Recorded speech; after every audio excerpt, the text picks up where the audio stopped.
టీడీపీతో పొత్తు ఏపీ బీజేపీని రెండుగా చీల్చే పరిస్థితులు కనిపిస్తున్నాయి. తొలి నుంచి కూడా ఏపీ బీజేపీలో రెండు వర్గాలు ఉన్నాయి. ఒకటి చంద్రబాబు నాయుడుకు అనుకూలమైన వర్గం కాగా, మరొకటి బీజేపీ సొంతంగా ఏపీలో ఎదగాలి, తెలుగుదేశం పార్టీతో పొత్తు అవసరం లేదు, తెలుగుదేశం పార్టీతో పొత్తు పెట్టుకుంటే పార్టీ ప్రతిసారి నష్టపోతోందని వాదించే పాత వర్గం, పాత బీజేపీ నాయకుల వర్గం, అసలైన బీజేపీ నేతల వర్గం మరొకటి ఉంది.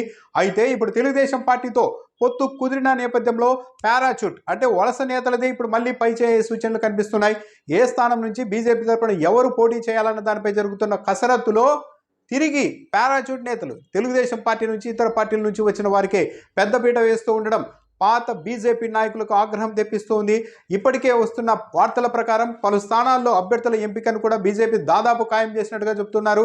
పురంధేశ్వరి, సీఎం రమేష్, కామినేని శ్రీనివాస్, కొత్తపల్లి గీత వీళ్ళందరూ కూడా తొలి నుంచి తెలుగుదేశం పార్టీకి అనుకూలంగా ఉంటారన్న పేరున్న వాళ్ళే. వారిలో ఆదినారాయణ రెడ్డి కూడా ఉన్నారు. వరదాపురం సూరి తెలుగుదేశం పార్టీ తరఫున పోటీ చేసి 2019లో ఓడిపోయిన తర్వాత షెల్టర్ కోసం వచ్చిన ఆయన్ను కూడా ఇప్పుడు ధర్మవరం టికెట్ దాదాపు ఖాయం చేసినట్లు వార్తలు వస్తున్నాయి.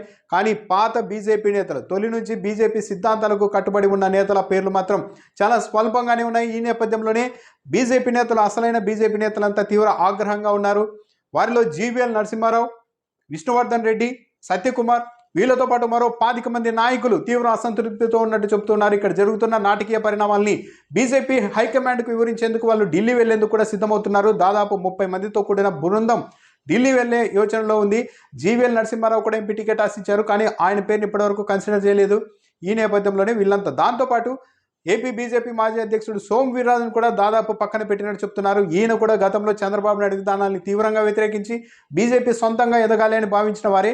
వీళ్ళందరికీ సైడ్ చేసేశారు. ఇదంతా చంద్రబాబు నాయుడు, పురంధేశ్వరి వీళ్ళ డైరెక్షన్లోనే నడుస్తూ ఉంది. వీళ్ళకు టికెట్ల నుండి తప్పించడానికి తెలుగుదేశం పార్టీ కావచ్చు, బీజేపీలోని తెలుగుదేశం పార్టీ మద్దతుదారులు కావచ్చు స్పష్టంగా వ్యూహాత్మకంగా ఒక ప్రచారాన్ని కూడా చేస్తూ ఉన్నారని ఈ అసంతృప్తి నాయకులు ఆగ్రహం వ్యక్తం చేస్తూ ఉన్నారు.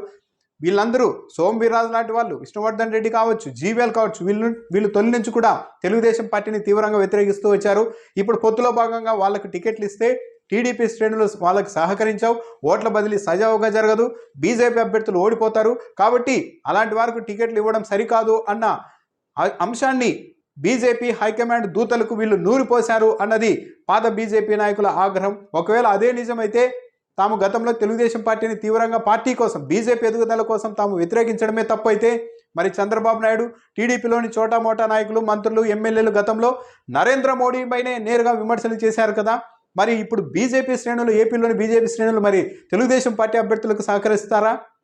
పొత్తు అన్న తర్వాత పాత విషయాలని మర్చిపోయి పొత్తు పెట్టుకుందామని ముందుకు వచ్చిన తర్వాత ఇప్పుడు తిరిగి వీళ్ళు తెలుగుదేశం పార్టీకి అనుకూలము, వీళ్ళు తెలుగుదేశం పార్టీకి వ్యతిరేకం, తెలుగుదేశం పార్టీకి వ్యతిరేకించిన వారికి టికెట్లు ఇస్తే ఓడిపోతారు అంటూ ఒక వర్గం ప్రచారం చేయడం, అదే అంశాన్ని హైకమాండ్ పెద్దలకు నూరిపోసే ప్రయత్నం చేయడం ఎంతవరకు న్యాయమని బీజేపీ నేతల్లోని ఒక వర్గం ప్రశ్నిస్తుంది.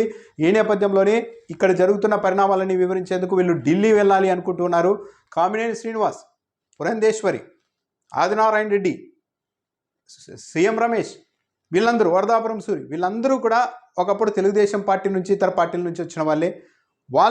వాళ్ళది ఈసారి కూడా పైచేయి అవుతుందా, లేకుంటే బీజేపీ హైకమాండ్ కాస్త మేలుకొని తొలి నుంచి పార్టీని నమ్ముకొని బీజేపీలో ఉన్న ఏపీ నాయకులకు న్యాయం చేస్తుందా టికెట్ల విషయంలో అన్నది చూడాలి.